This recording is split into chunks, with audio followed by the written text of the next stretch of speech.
Hello everyone and welcome to an adventurous new episode of the StudioMEcast. I'm joined in the StudioME Speakeasy today by Bethany Barich.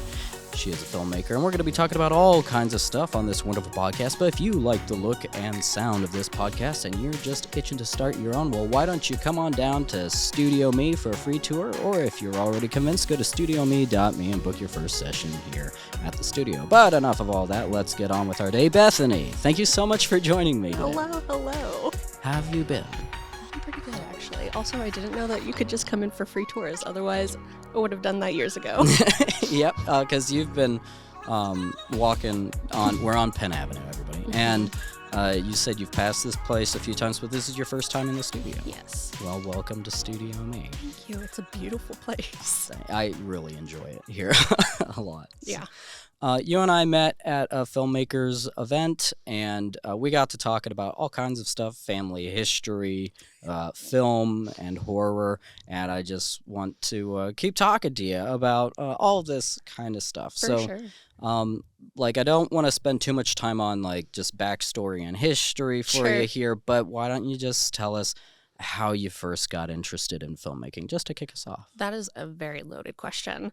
And I feel like it could take me years to answer it. Well, not years, but just hours to answer it. Mm-hmm. But the short and simple version would just be I got into filmmaking and my love for movies from my dad, because my dad was my movie buddy.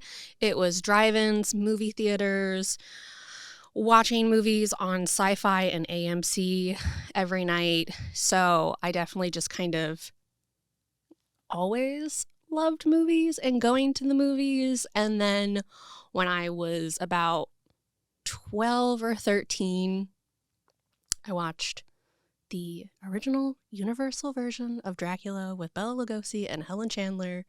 And it was like a light bulb went off. And I always say that Dracula is my favorite horror movie. It is. It is in my top 5 favorite movies ever. I think that movie is beautiful. I think it is so romantic. And for some reason, I was like, yes, I want to get more into horror. I want to make something like this. And so I just started watching all of the other Universal horror movies. And then that led into really watching other major classics, because growing up, most of the horror movies I was watching were the sequels and not the actual movies. Yeah. I watched Halloween 4 and 5 before Halloween. I Yeah. thought at first I thought you meant the remakes or No, something, but no. actual sequels. So remakes and sequels. So for example, Halloween 4 and 5 before Halloween, remake of The Hills Have Eyes before Wes Craven's Hills Have Eyes,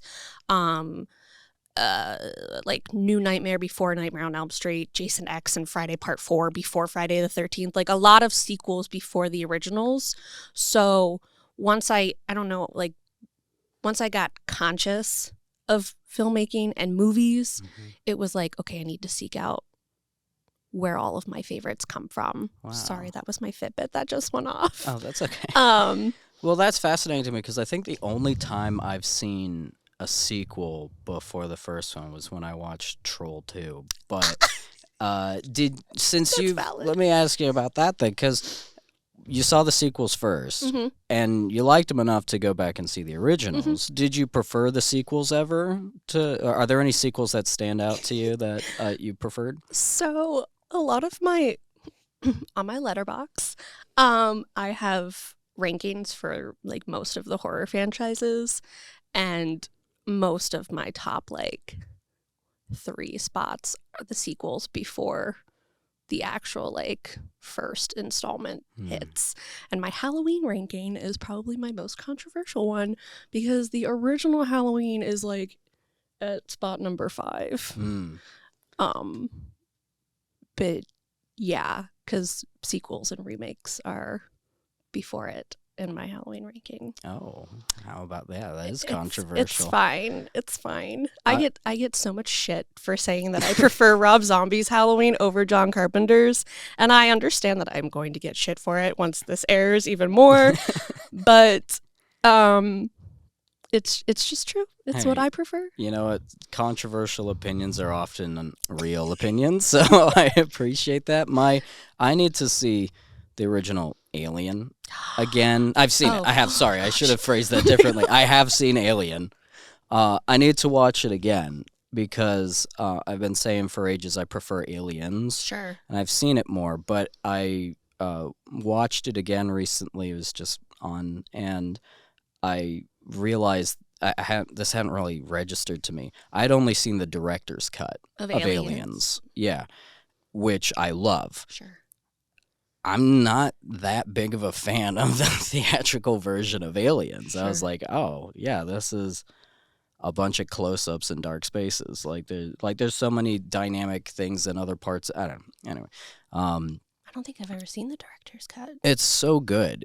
I think it's a vastly superior movie. It is longer, but I don't think there's really such thing as a movie that's too long exactly. It's just bad pacing. Mm-hmm. Because you've seen short films that felt like an eternity. Everybody has, Yes. It's Sure. but Lord of the Rings for me just goes by in a second. So, Sure. Yeah. Lawrence pacing. of Arabia only feels like an hour and a half and not 4 hours. Oh my gosh, Lawrence of Arabia. I finally got the coveted 4K disc of Lawrence of Arabia, which for a while was priced at something like $200, which I'm not going to spend that on a disc. I'm sorry, everybody.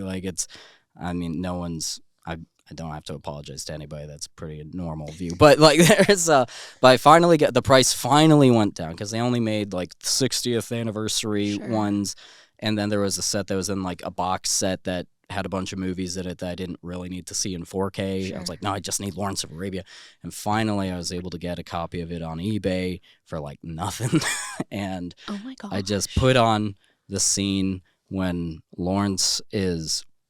They've just taken the city, and he's down by the beach and the water when it's sunset, Yeah. because that's the kind of scene where the waves, which have highlighted, beautiful shot, were on film. That shot was made for film, where compression for that film format isn't really a thing. Mm-hmm. But on a DVD, it's there's artifacts, it's muddy, it's just a mess. Mm-hmm. But with that 4K disc, with my wonderful 4K player and awesome cable and beautiful screen that I love, that shot was just overwhelmingly awesome. And then I snapped out of it, and 45 minutes of the movie had gone by. Yeah. I was just like, oh my gosh, I was like, oh, I can't. just start from the beginning next time. Out of context, jumping into that movie just automatically takes me away. Understandable. Also, if you have nothing to do, viewers at home, audience at home, Lawrence of Arabia is now on Tubi. So if you've got 6 hours to spare, including commercials, you won't regret it. It's not a film that makes you go well, I guess this is supposed to be great. It's No. it will take you away. it is that Martin Scorsese meme where he's like, "This is cinema." Yeah. This is cinema. That is that. It's a timeless classic, Mhm. unbelievably incredible filmmaking. I don't know how you get that many people in costume or wrangle that many camels. Just all it's big, but it's not just big. There's lots of Mhm. big movies that have been made, and some of them are great, and some of them are flops. But that movie, is jeez. I was like, we could talk about Lawrence of Arabia It's forever. beautiful. Yeah, it's fine. No hot takes there. I It's have a great- ADHD. That's how we went from sequels to Lawrence of Arabia. Moral of the story, though, yes, most of the sequels I prefer over the original. That's fascinating. So, did you hear that there's a bunch of horror movies that Paramount's going to be, I think it's Paramount, is going to be putting out? They're doing a whole new release of stuff like Frankenstein and Dracula and Mhm. Wolfman and all that. Yes. Yeah. What do you think about that? So, if they are anything like Lee Whannell's Invisible Man, I'm here for it. Guillermo del Toro's doing Frankenstein, and I would trust that man with my life. So, If he made a bad movie, I would still watch his movies. I'd be like, whatever, he made a bad one. yeah, I mean, people are like, Hellboy is his worst movie. It's not. But so. if his worst movie is still fun and Yeah. imaginative, then you know. Literally.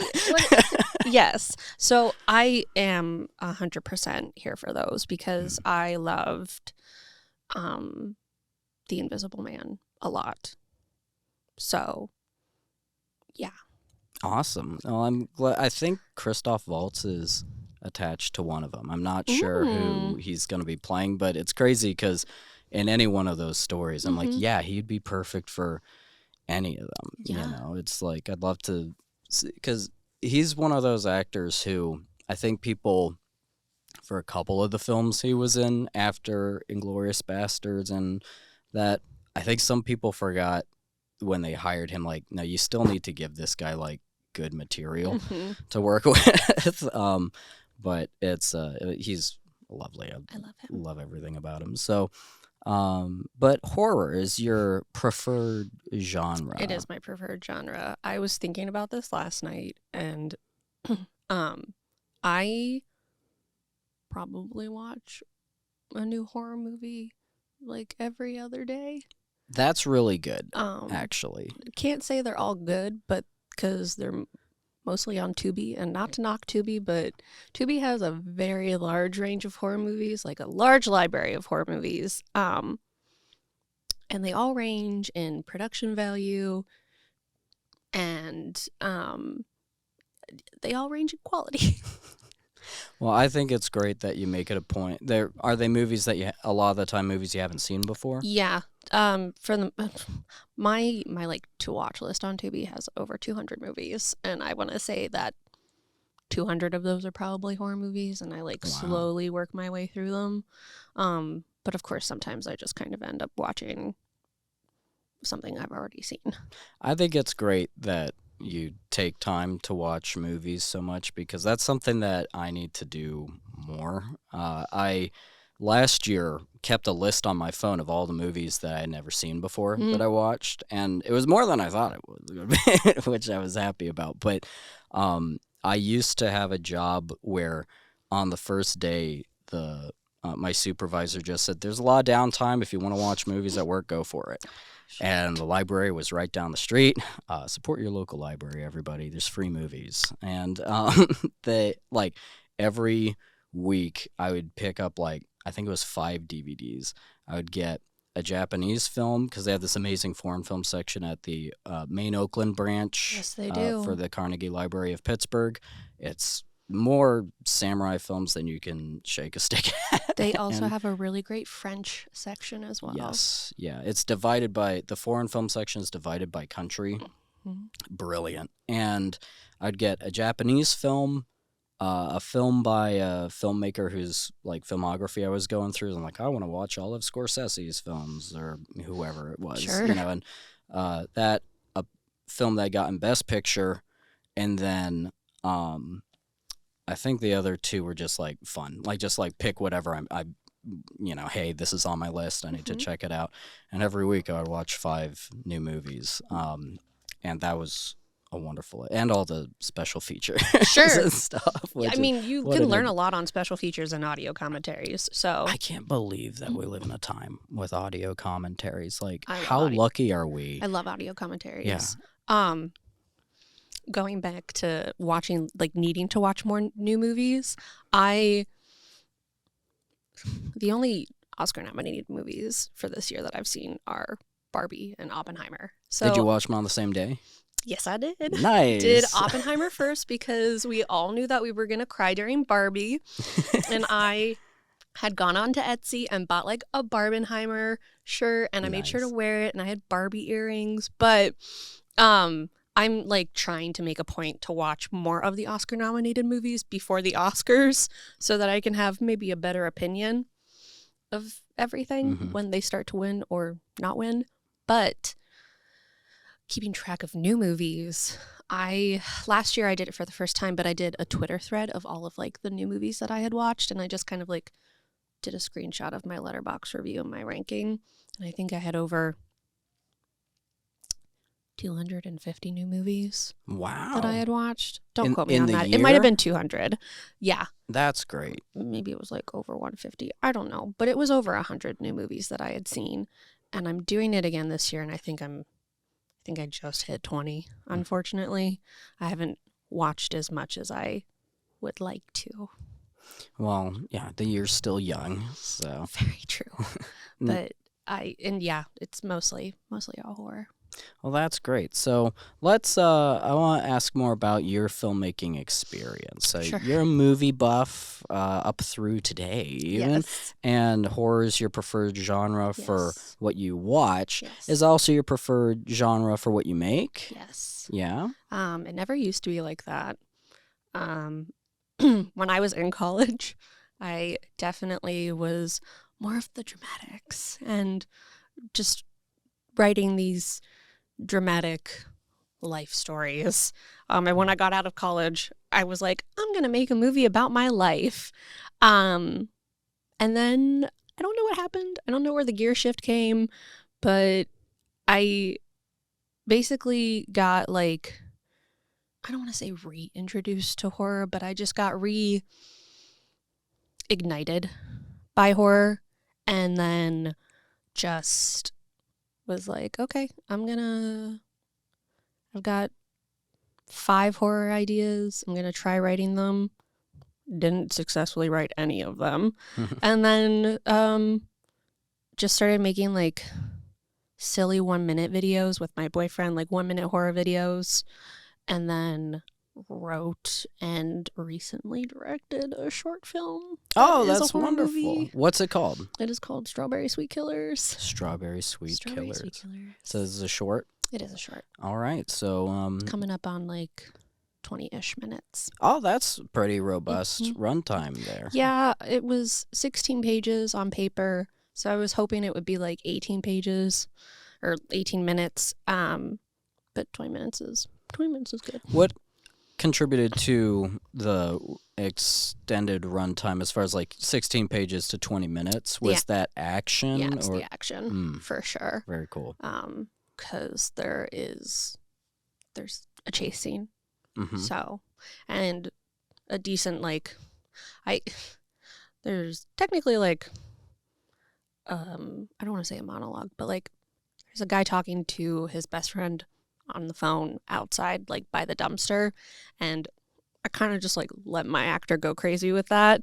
I was like, here's like some key points that you need to hit, but everything else in the middle you can just do what you want. So it's kind of rehearsed, directed improv. Yeah. Cool. I was just like, make sure you say these lines, but everything else, like, just go in the corner, get yourself heated, and then come back. Was that a really key part in the story? Yeah.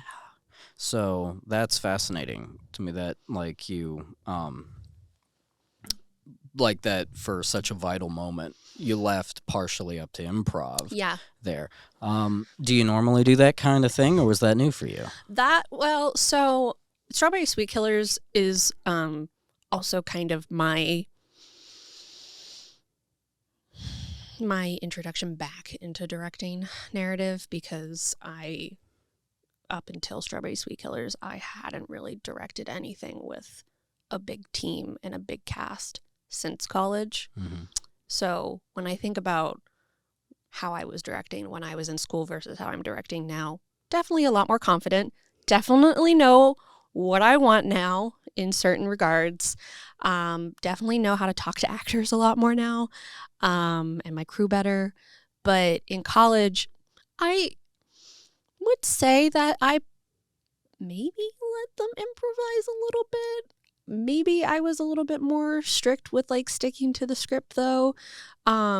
Strawberry Sweet Killers was a labor of love, and so I wanted everybody to have fun and just be able to bring what they felt they wanted to each character. So like letting my lead, his name's Eric, great guy. Hi, Eric. I just like I trusted all of my cast, and I think that was like the biggest thing. And that's why it was so easy to just let him improvise during that pivotal moment, because I knew whatever he was going to give me, I was going to be able to work with. Very cool. That's the answer. I don't know why I had to like give that entire backstory to get there. No, that's but, what it's all about. I love it. It's great. Yeah, like the biggest thing was that I trusted all 5 of those cast members, and they they gave me gold. Wonderful. And I appreciate them so much for it. Now, I want to back up a little bit with the writing Sure. of it. 16 pages. Is this written all by you, or did you have a co-writer on it? Sorry. It was all by me. I got notes from producers, and I got notes from, like, friends that I was sending it to. Right, feedback. Yeah. Yeah, exactly. But I wrote the entire thing. Wonderful. And how long did it take? So it the idea itself technically started as a joke while I was working at the milkshake factory. Explains the name a little bit. Yeah, because there was a point, I want to say it maybe took like 6 months to a year to like fully finish writing it. Because it had started with like me coming to work continuously, like nicking my fingers on things or cutting my fingers on things. And I would always joke that I'm like sacrificing my blood for the milkshake gods, like LOL. And that spiraled into me thinking, oh my gosh, I should make a script where people sacrifice employees to the milkshake gods to be able to like stay in business or something stupid like that. And then it evolved and it evolved and it evolved and it got deep and then it evolved and then Strawberry Sweet Killers was created, which is this beautiful like femme revenge, good for her horror movie. Nice. How many days of filming did you have? 4. Does that sound like maybe 2 weekends that you pulled it together? 4 straight days. 4 straight days. Oh, very cool. What time of year was this? October. Oh. Yeah, we just shot in October. Wonderful. Great. And so you're in post-production now? Yes. All right. How long do you have to go, do you think, for that? We have to finish tinkering with one special effects shot, and then once that is to everybody's enjoyment, my enjoyment, everybody thinks it fits, the edit's locked. Great. Which is wild to think about. My composer is already working on a soundtrack, and then obviously like once we lock the edit, we can send it to sound and to our DP to get colored. Wonderful. So I'm hoping it's 100% done by summer, which would be like a fantastic turnaround. For a 20-minute short, especially. Yeah. Yeah. So, and if it isn't, that's fine. I'm a patient person. I will wait because I want it to be perfect, or at least close to perfect.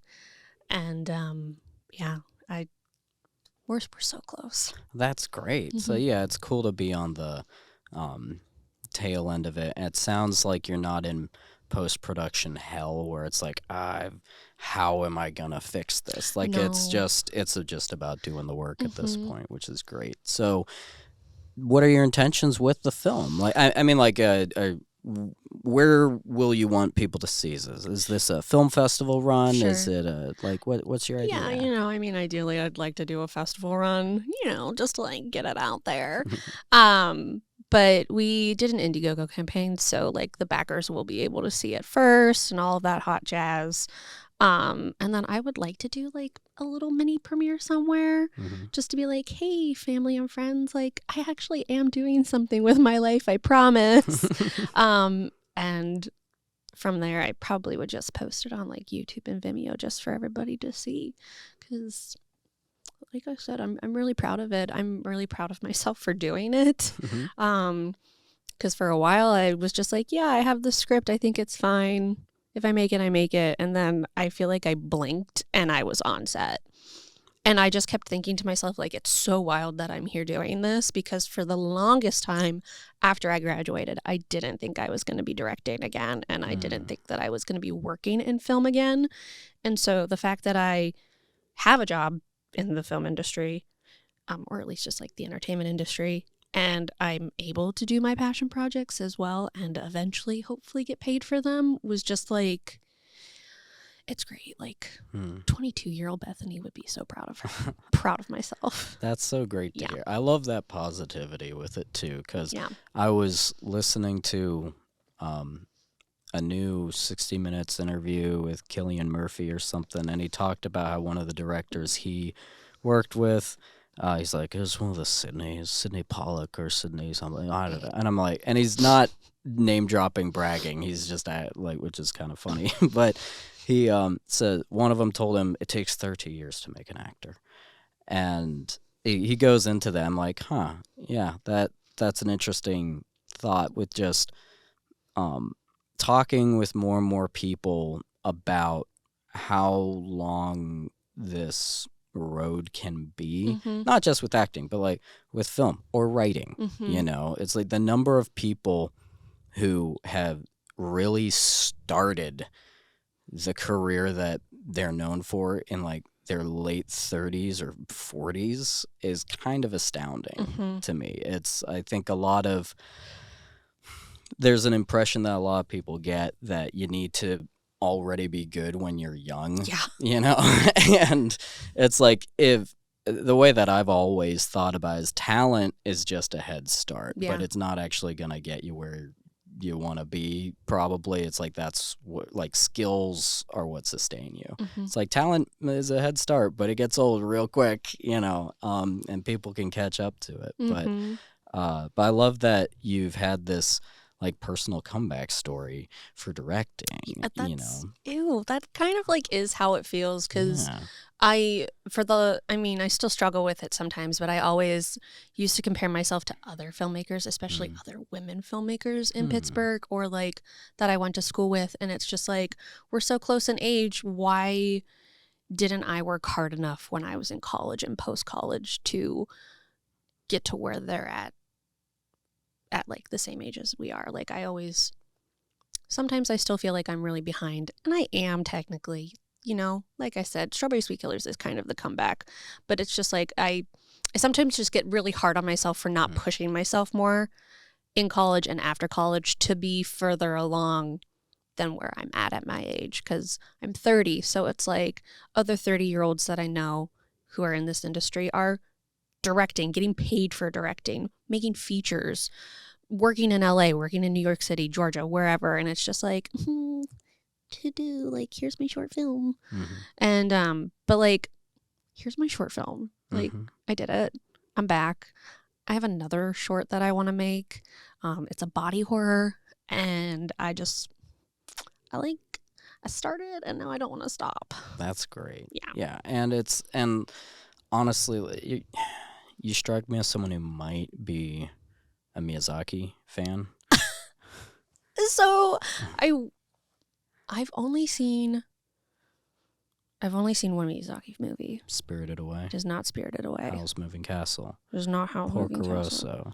Nausicaa of the Valley of the Wind. It's Princess Mononoke. Yes. Ponyo. Wait, it was Princess Mononoke? I think it might be Princess Mononoke. The one with the wolves. Maybe.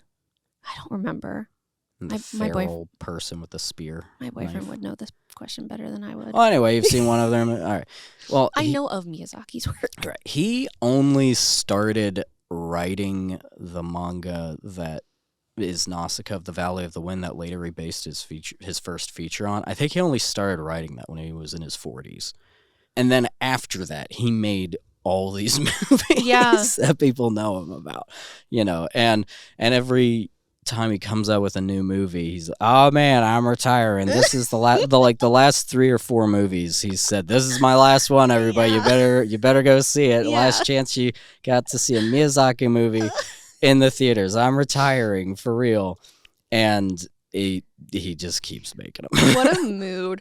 The only thing that I really know Miyazaki from too is those memes where he's just like talking about dreading life, and then all of his movies are just these beautiful pieces of art. Just it's charming, like, oh, hey, look, I'm making breakfast and having some food, and isn't that lovely? And just finding the beauty in normal everyday life. You know, it's like, oh, this girl, she's trying to get a job. You know? And then it's just like, oh, here's some existential dread on the side. Yeah, and like, oh, here's a really cool nuanced view of, like, I don't know, environmentalism, but also the need of humanity to thrive, and how sometimes those can be at odds, and maybe the world just changes, whatever. He's great. And then he'll just, it's crazy how he can have such a wide range of work, but it's still obviously him. Sure. You know, it's like, oh, here's a really tough war movie, you know, or like here's a post-apocalyptic thing, and this one's about a cat, you know, that's returned. You know, weird. I love it. But yeah, another hot take. I like Miyazaki. Woo. I think you would like more of his movies if you watched them. Yeah, I need to. They're all on my list on Letterboxd. You watch a lot of movies, so I'm not one of those like you haven't seen the movies I've seen. It's like, no, if there's a movie that you haven't seen that I love, I'm like, oh, you should see it. It's really good. You know, you would probably like it. Sometimes I get angry like that though, pending the movie and the person. Like, I don't know. I remember I used to get really upset if people hadn't seen The Godfather, because when I was in high school, I really loved The Godfather. And my top 3 movies in high school were like The Rocky Horror Picture Show, The Godfather, and A Clockwork Orange. And then when I got to film school and people were like, yeah, I've never seen The Godfather, I'd be like, you've never seen The Godfather? Mm-hmm. Well, for those 3 films, and also just talking about horror, it sounds like that you do enjoy media that has a bit of an edge to it. Sure. And of course, you made you're in post on your horror short, Sure. and your next one's going to be body horror. Yeah. You know, is this something that where does that come from? Do you think? Like, well, no, I just just enjoying rougher media, I guess. You know, it's like, oh, this is a mob film. I mean, Rocky Horror is not an unfun movie, obviously. Right. Well, yeah, no, but it definitely is a little rough around the edges. There are some people who would clutch their pearls at it, I suppose. Sure. and Clockwork Orange. Yeah, I'm pretty sure. I haven't found this exact quote, but I have heard I've read some books about Kubrick where they said that he regretted going as far as he did in some parts of that movie. I don't know if that's actually true, because some people do like say things about Kubrick that aren't accurate, you know. So he might have been like, no, I mean, I made what I wanted to. Why would I make something that was too? You know? Sure. But I wouldn't be surprised if he pulled the George Lucas, like, I may have gone too far in a few places. Sure. But yeah, what? I don't know. I don't want to like. I genuinely don't know. I don't know why I like violent movies or things that teeter on being a little violent or not violent, or just being gross. I don't know where that comes from. Were you the kind of kid who would like pick up rocks and look under them to see all the bugs and stuff? Yeah, sure. I was definitely a kid that would love to play in the mud. I would always reenact The Lion King where Mufasa dies, and I was Mufasa, but I was also Scar, and then I would like roll down the hill. Nice. It's fine. That's a fun fact about me. I have ADHD. But yeah, I genuinely don't know where the like fascination with wanting. I like being pushed to my limits when it comes to watching movies. I like being made to feel uncomfortable, and I like for films. Yeah, for films, not in real life. Oh my gosh, please. For films. And I like seeing how far some people go in their art. I'm interested in that, maybe from like a psychological standpoint. And you know, maybe just to quote Tarantino, because it's fun. I love because that. It's fun, Jan. Get it. Like, yeah. Duh. Why the need for so much fun? Because it's fun. Like, I had a feeling too that question would sometimes, like, at one point be asked in my life, because I do watch a lot of horror movies and I watch a lot of like action movies. Now, to just say, I know you probably know this. To be clear, I'm not approaching that question from the same way. Sure, like, sure. Why? Sure. Why make violent movies? No, I like them too. Like, but it's and like, you know, you've got this like I don't know if niche view is the right way to phrase it, but like, you're into horror, you're into these, and then you're like, oh, top 3, Clockwork Orange, Godfather, Rocky Horror, it's like, Yep. even though all those films are very different from each other, they fall into the same, like, area of the MPAA rating, I guess. Yeah, 15-year-old Bethany was she was a little pretentious. Yeah, I genuinely like don't know the answer to that question. It's just I've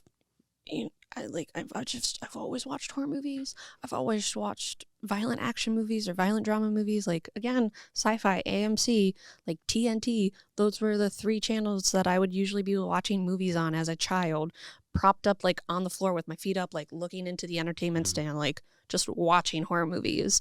I have vivid memories of watching Maximum Overdrive, Tremors. Tremors is such a good movie. It's so good. And just like shitty sci-fi movies with oversized animals. So because they're entertaining is honestly just like it's just so bad to say it, but like because they're fun and they're entertaining. And some of them I leave the theater thinking, oh my gosh, I'm really uncomfortable right now, but like that was a really great movie. And sometimes I leave the theater and I'm like, oh my gosh, that was really dumb. Like, I want my money back. What's the last movie you saw, whether it was at home or at a theater, that made you uncomfortable? It's the Hell House movies. Hell House? Yeah. I haven't seen them. There's this is at home. In theaters, it's Men. But the movie Men. Yes. Okay. By Alex Garland. Men is I left that movie like almost wanting to cry. And I had gone to see it with a group of guys, my boyfriend and like 2 of our really good friends. And they all were just like, whoa, that was a lot. And I was just like, you think that was a lot? Like, imagine being me. But at home, it's the Hell House movies. They are found footage movies. You can watch all 4 of them on Shudder, and I think 3 of them on Tubi. Plug in Tubi like crazy today. It's really a great streaming service. It's free.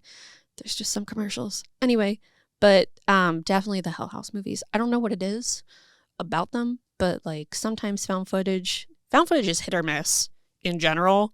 Yeah, for sure. I'd say I've made. Sorry to interrupt for a second. You're good. I think I've made one short that was found footage, and me and the DP went into it being like, neither of us likes this genre in general. Like, it's kind of like my view on found footage stuff is kind of similar to how a lot of people view country music, where they say like, oh, I don't like country music, but I do like this song or that song. Sure. Like, I acknowledge when there's a good, not that I have anything against country music, Johnny Cash is wonderful, etc. But what I'm making some weird comparison here.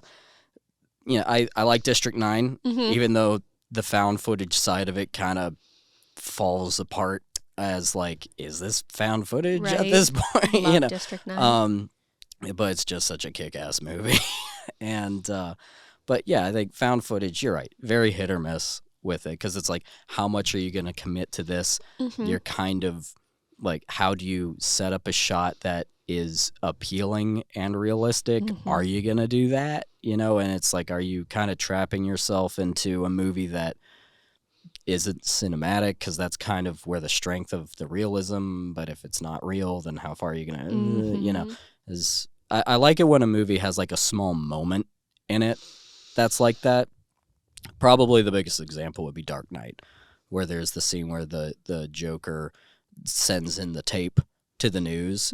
I remember when that movie came out, a lot of people were talking about how scary that scene was. It's like, well, the whole movie isn't like that, but there's this moment, and it does take you in, but it also isn't so long that where a lot of people, including myself, sort of fall out of the found footage thing. It works. Yeah. But anyway, sorry. No, you are so good. But they made you uncomfortable. Yeah, I mean, there's a lot of things that I look for when I go into found footage movies. 1, it's just kind of like, does this make sense? 2, is the acting good? And 3, just is it scary, or is it just like a bunch of cheap scares? I don't know, like the Hell House movies, I don't know like what it is about them that makes me uncomfortable, or at least like what that first movie, the first time I watched it, like what it was about it that made me feel uncomfortable, because the whole premise is just that in the first movie, it's a bunch of these haunted house people that go to this abandoned hotel to create a new haunted house there.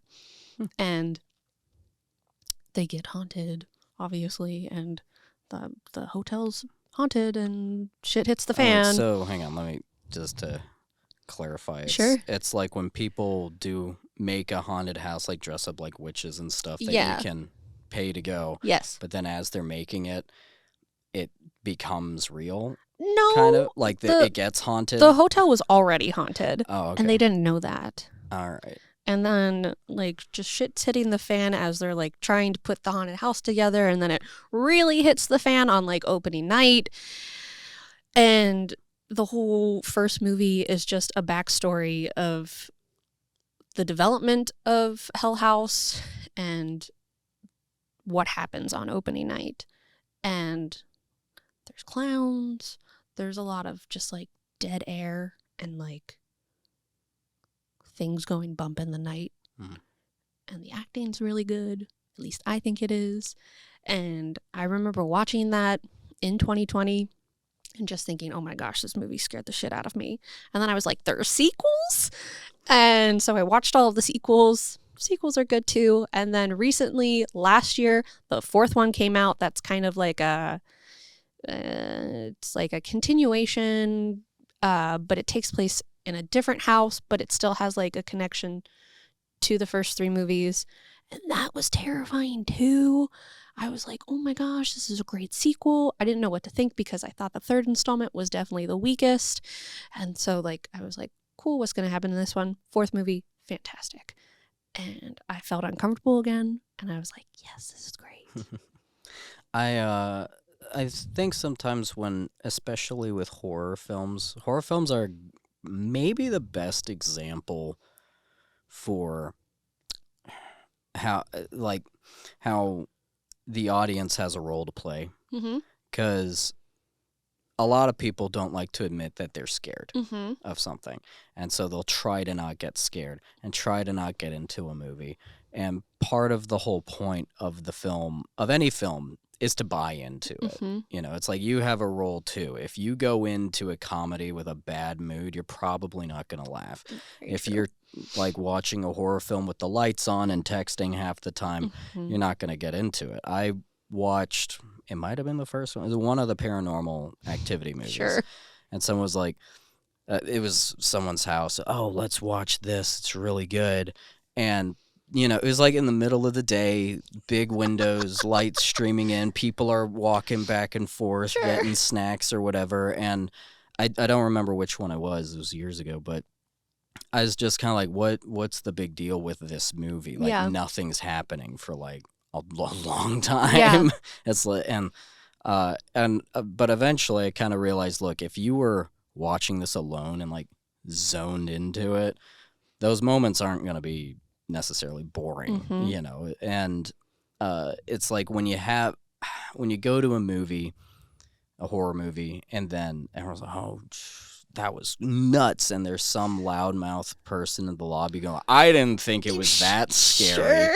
It's like, well, it's not real. Sure. You know, it's like, did you pay to go to a horror movie to try and not get scared? Yeah. It's like, granted, there's such thing as a movie has enough issues that you just can't get into it. Yes. But I always think that, like, in order for the magic of cinema to work, it's one of those things where it's like, oh, magic is real when you believe it's real, you know, and it's, you know, and especially when it pertains to cinema, I think.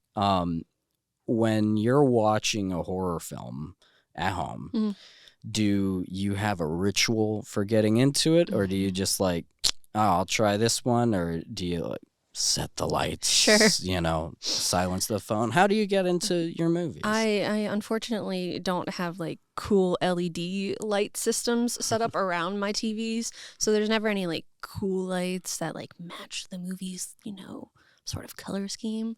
But the lights are usually off. Absolutely. Always have to watch a horror movie in the dark.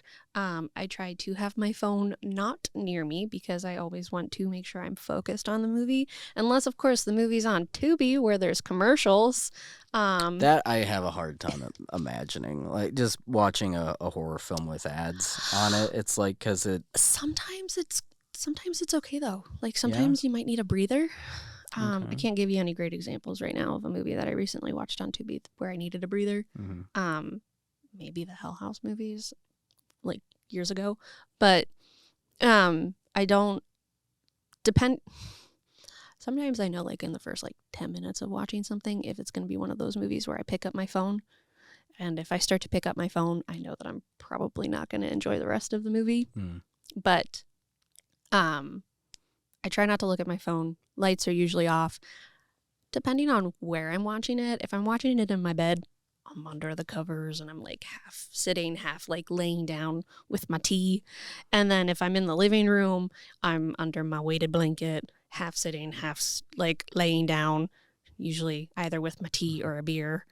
And then I just watch. It's like you're strapped in, ready to go. Yeah, basically it's like I strapped in, I make sure I have my snacks and I'm ready to go. And then I watch. And like I said, like typically 10 minutes, maybe like first 20 minutes, if I start to like have the urge to look at my phone and not the movie, that's kind of my way of knowing that I'm not as invested or I'm not as interested as I could have been. Right.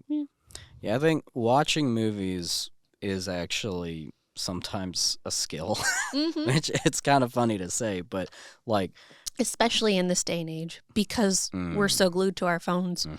Biggest pet peeve, going to the movie theaters and people are on their phones. Speaking my language here. Hate that.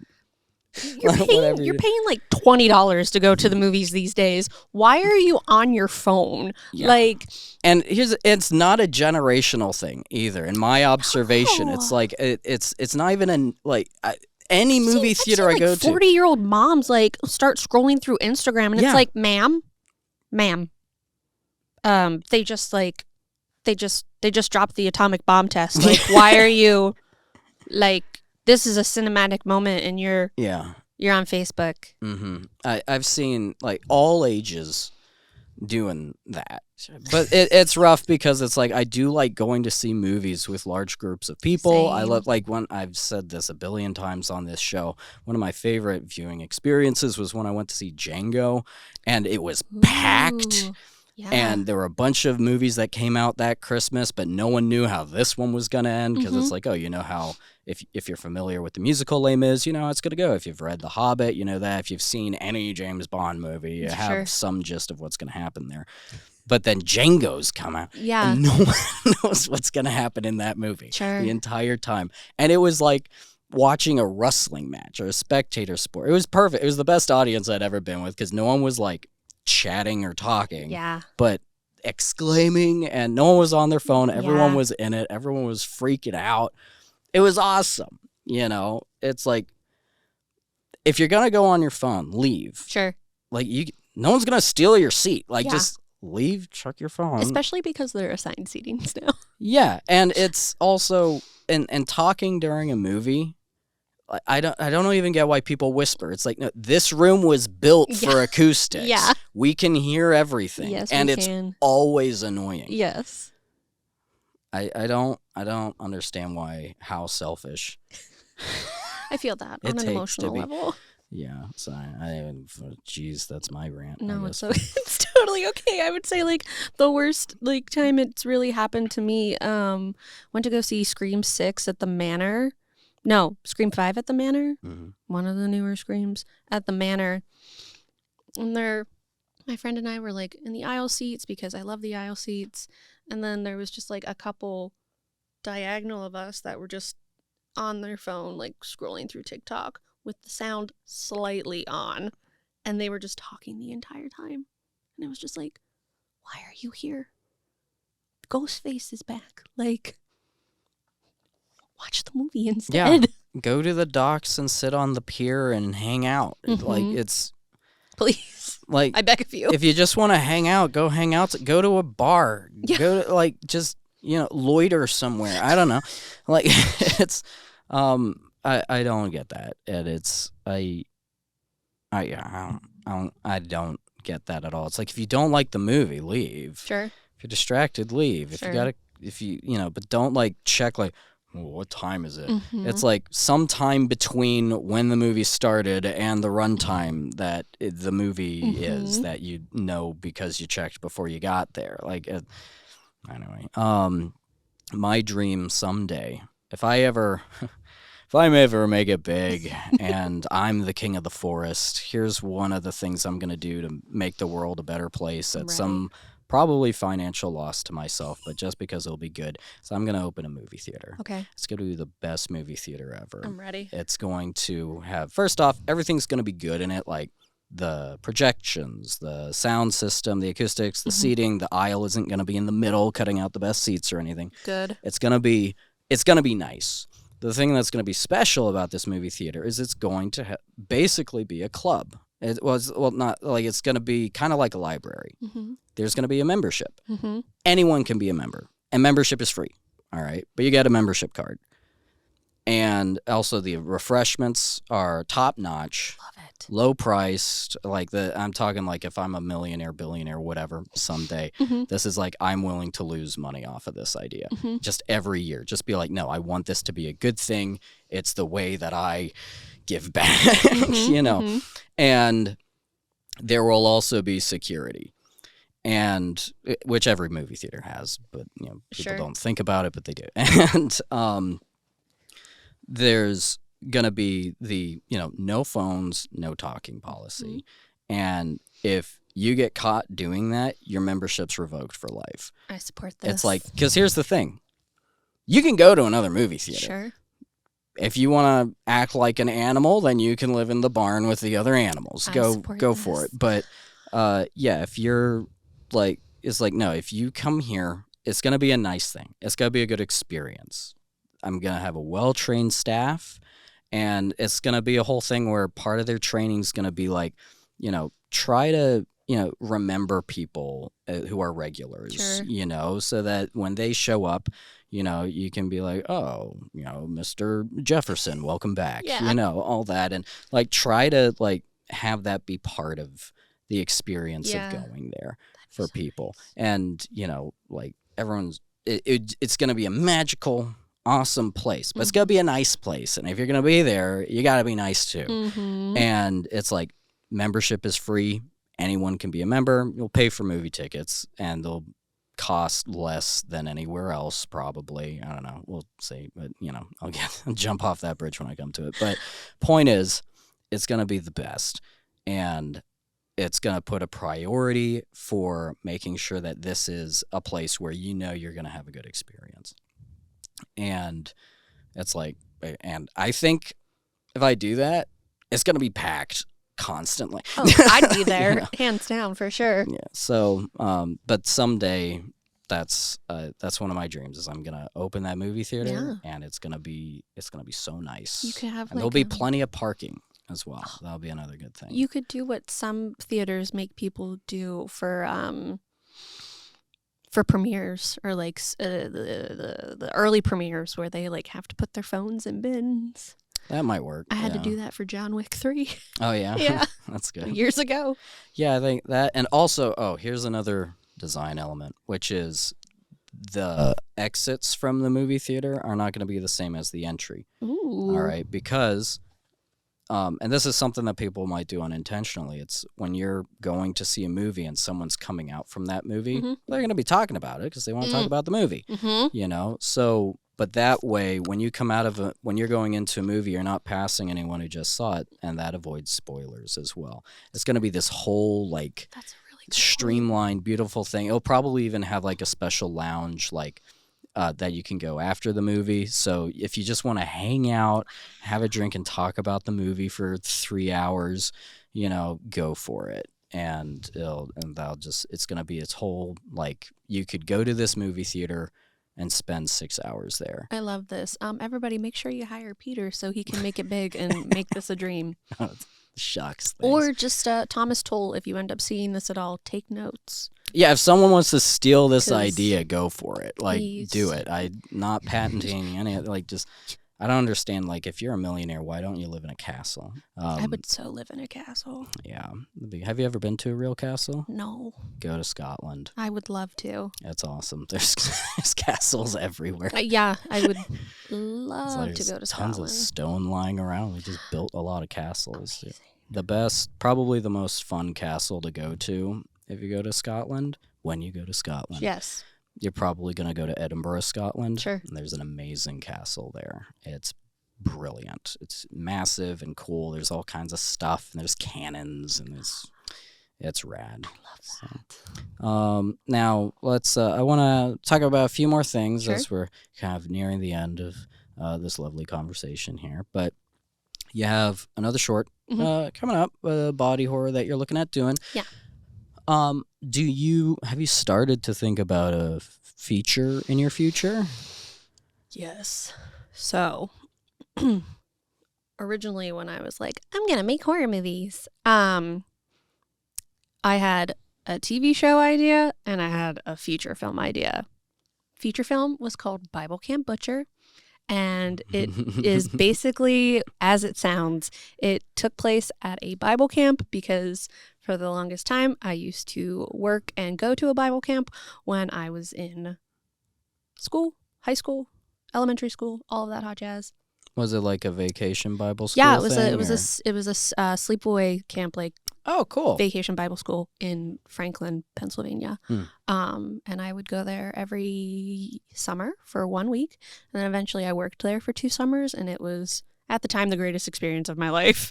Working at summer camp is the best. Yes, thing. I won't say working at a Bible summer camp was the best experience in hindsight, but working at summer camp, so much fun. As long as it's kind of beholden to the rest of the staff. Yes. But because I know some people who had negative, just like you were stuck at this place with a bunch of jerks, or whatever. But when it's good, it's the best. It was thing. so much It's fun. amazing. It was so much fun.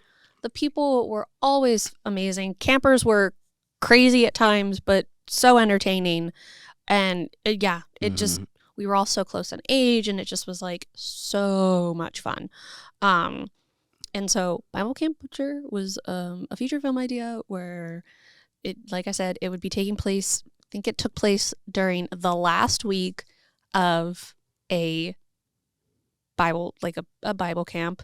And there were 2 different variations. There was one where a psychotic, like, mental patient had escaped from the hospital, and the campers were mistaking him for Jesus, and he would just be killing them off. And then the other one was just a very, very simple, like, oh, somebody's like killing people around camp, but we can't close camp because we can't do that. It's like Jaws. Yeah. We can't close the yeah, beaches. yeah, like we can't close camp. Like one person went missing, it's no big deal. And then it's like more people go missing. It's like, damn, maybe we should close camp. And then they find all of the bodies in an old chapel. Because I was basing it, I was writing where I knew. So I was writing it around like all of these For all the places. locations, Yeah. It was like there's the old chapel and the new chapel, but all the bodies are in the old chapel because nobody ever goes in the old chapel. And there's like all of these, there's, like... Are they like all crucified and stuff? Or? No, they just were underneath the pews. Oh, all right. Yeah, it's fine. You think it's a kneeler, Yeah. roll the person out. But it Whoa.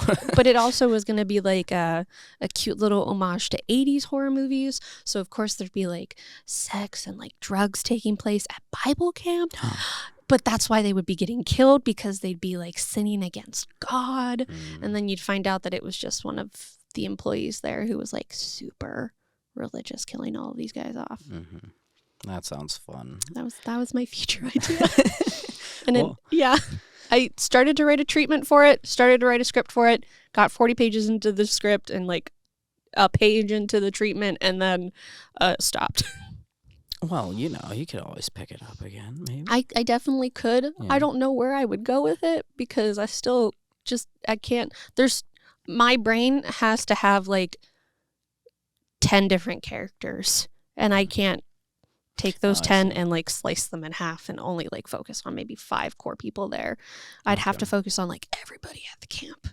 My brain at least wants to focus on everybody at the camp, and I don't know how to detach from that and be able to really construct characters. Have you thought about something that I've enjoyed in films, which is a cool writing technique that I've used for a few things, is when you want to have more characters but it's hard to give them all screen time, is to kind of treat some of them as a unit in the same way that like C-3PO and R2-D2 are kind of effectively one character. You know, like, and they're defined by the fact that they're together, you know. Sure. And the way that anyone feels about one of them is, you know what I mean. Like, so having units set up of characters where it's like, oh, these are the 3 goofy people. Sure. This is Merry and Pippin. Sure. This, you know, even though they do their own thing, which Eventually. can be an exciting thing. It's like, but they're always together. Yeah. You know, it's a natural development for their arcs, which is lovely. And a goal for them to get back. Yeah, and I always cry when they get back together. It's fine. Yeah. But the, all right, couple last things here. No, you're do good. you have a, do you like superhero movies? I love superhero movies. If you could pick any superhero, and I'll tell you mine in a second, but if you could pick any superhero, and they could have a movie made already or not, all right? But any pre-existing superhero that you could make a film about with a complete creative control. It can be rated R, it can be a kid's movie, whatever you want to do. Do you have one that you would pick? Oh my gosh. Okay. Yes. Maybe. My favorite X-Men is Magneto. So automatically I'm like, yes, we're going to go Magneto. We're going to go straight to origin story here. We're going to be in like Nazi prison camps. We're going to be in the concentration camps, and we're going to go from there. And we're going to build on like him developing his powers in there and then finally getting out. Or we do almost like what they do in First Class, where Michael Fassbender's just like trying to kill off everybody. Hunting down Nazis. From the concentration camps. Yeah. That's one of my favorite fucking shots. With is the when he knife. moves the quarter. Oh, or okay. the coin. Yeah, when he moves the coin. The coin. Easily one of my favorite shots. Really cool. Or if it's not Magneto, it's Jean Grey. Love Jean Grey. So don't know what I would do with those two. There's so many possibilities. Yeah. Just, I don't know. Magneto and Jean Grey. We're either going to be in a concentration camp or we're going to be on fire. Awesome. I love it. I love Magneto. I'm really glad that he has been portrayed well in the films by Fassbender and Sir Ian McKellen. Like, remember the first X-Men movie opens where it's just like, here's a concentration camp. And you're like, Yep. Isn't this an X-Men movie? Yep. It's like one of the craziest cold opens to a movie. Yeah. Like, I'm surprised it doesn't come up on like movie lists a lot for like crazy, like most interesting openings for film. I'm like, no, that made it so grounded and real. Like that was such an intense scene where he's getting like pulled forward and like, and it sets him up and as the bars start to bend. It's Chills. incredible when you're dealing with fantasy and sci-fi. It's, you know, part of the whole point of that is not necessarily for it to have a one-to-one comparison, and that's why it can be relatable for a lot of different people. And a lot of the time you're trying to explore a topic that maybe hasn't been totally figured out in your culture yet, you know, and setting the tone right from the get-go to get the audience to think about this seriously, even though it is a fun, entertaining movie. I thought doing that was such a great idea, and they treated it with, even though it's like, it's superheroes and mutants, it's like, no, they treated it with maturity that I felt was great, because anytime you're dealing with subject matter that is that heavy, first, I mean, you can make a movie about anything you want, you can do whatever you want, but I think that they approached it in a really, how would you say, a really mature way, like it wasn't like exploitative or anything. It helps you to see where Magneto was coming from and how he had his experience and what that had done to him, but also how people who have their own issues and trials that they go through today were able to relate with. I think that's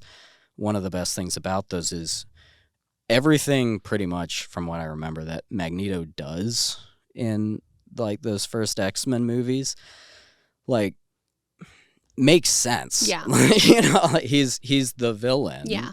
You know, it's like, yeah, you shouldn't do this, but you see where he's coming from and what he's worried about and how he kind of unfortunately took on some of the, like, they never outright say it, which is great, but I don't think there's a moment where his character actually says something like mutants are a master race, you know, but taking on some of the ideas the ideologies of people who oppressed him, you know, they're just really good movies. That first one in particular. I was gonna say, because like the entire like premise of the third movie is because there's the cure for being a mutant. I get a lot out of the third one. Same. You know, a lot of people give it trouble. It's like, oh, it's the worst one. I'm like, I get it, but that idea, like the central question of that, like, what if you could cure it? Yeah, and I'm like, you know what? That's a really tough question, because there's plenty of people who have a hard time with whatever way they're born. And it's like, okay, this is a part of me.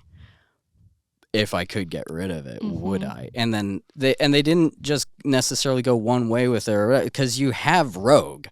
Yes. You know, it's and like you have that beautiful moment that she has with Storm in that movie too, where Halle Berry's character is all like, there's nothing wrong with you, like you don't need the cure. And it's just like Rogue's just like, I can't kiss my boyfriend because I will literally kill him. Yeah, it's like, maybe if I could control the weather, I wouldn't want to change it either. You know, but and it's just like look, just because you have the same thing as another person doesn't mean your experience is the same. Yes. And I think that's just, I wish that movie got more attention. The third one in particular got more attention for that. It's like, you know what? That movie dealt with a really interesting topic. Yes, it did. And it gets overshadowed by that shitty Phoenix subplot. Yeah. It's fine. It's a shame. But there's a lot of good stuff in it. Yeah. And stuff that I'm like, you know what? That's why we have sci-fi, you know, and like these kind of compelling things. You're right. I'm gonna tell you my superhero I'm movie. ready. On the one hand, it would be really tempting to just say, hey, I want to make a Batman movie with the Joker. He's my favorite superhero, whatever. But if I could make any superhero movie with any superhero, full creative control, all that, I would make a Bibleman movie. And it would... We could make up our own characters? Bibleman's a superhero. Really? Yeah. Oh my God, I've never heard of Bibleman. You were at a Bible camp and you never heard of Bibleman? And you're 30? Yeah. What? Bibleman? Oh my gosh, come on. Bibleman. The purple and yellow guy with the lightsaber? Okay, so Bibleman.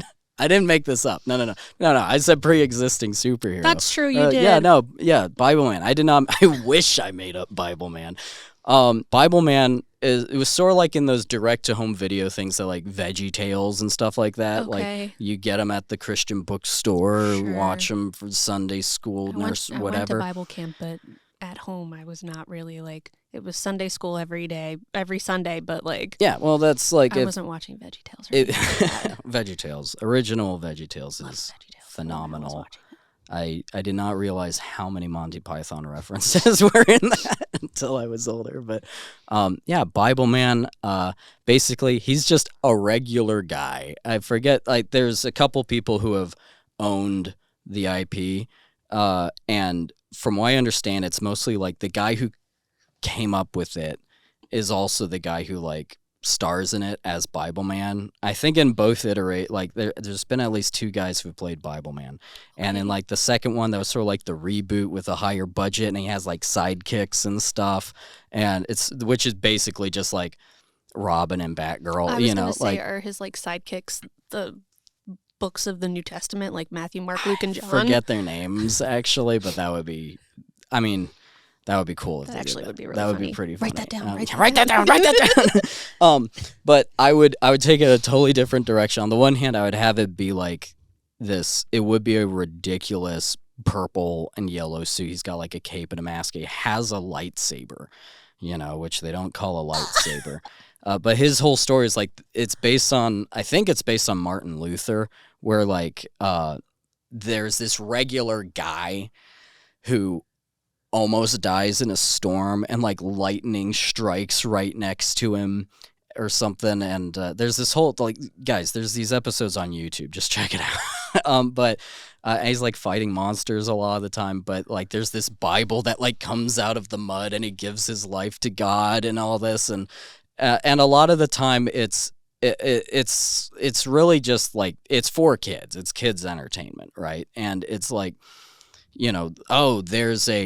the villain is trying to get you to cheat on your homework, and the message is lying is wrong, But I would take this in a completely different direction with that. There'd probably be a time travel element to it.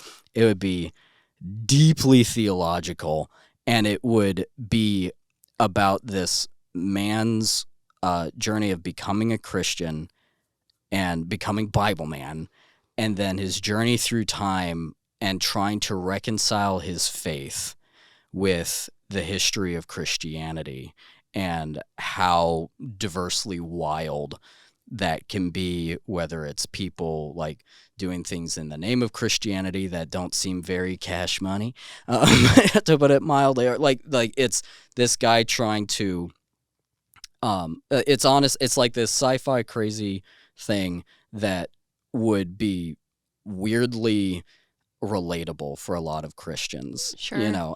But it would be deeply, I would take it so seriously, and probably have a moment where he's like fighting in one of the crusades with a lightsaber, and then he's grappling with that later in life. I haven't got the full beat sheet, but I know like the vision for it. I love that. I'm over here just like, yeah, I want to, remake Magneto and Jean Grey's origin stories. And you're like, I want to go on a deep dive through theological history and Christianity. I also just want to make a Batman movie. That's valid. Someday. Like, something that like takes place in the Sure. 1940s, is this old style noirish thing. And by day, Alan works on Madison Ave, but by night, he's fighting everybody's inner demons. Well, very cool. Hey, Bethany, I've had a wonderful time Same. chatting with you. We should have you on again sometime. So For when sure. your short's done, I'd like to invite you to come on and we can talk about it. Maybe show a trailer if you cut that together. Okay. Behind the scenes photo, that Sure. kind of thing would be Yeah. kind of neat. And then, and then with your, next short that you're putting together, I hope that goes very well for you. Me too. I'm in the rewriting process. Oh, that's good. Yeah. Yeah, rewriting is sometimes more arduous than the initial writing, but it is a bit further along. So. Yeah. Very good. Well, thank you very much for joining me.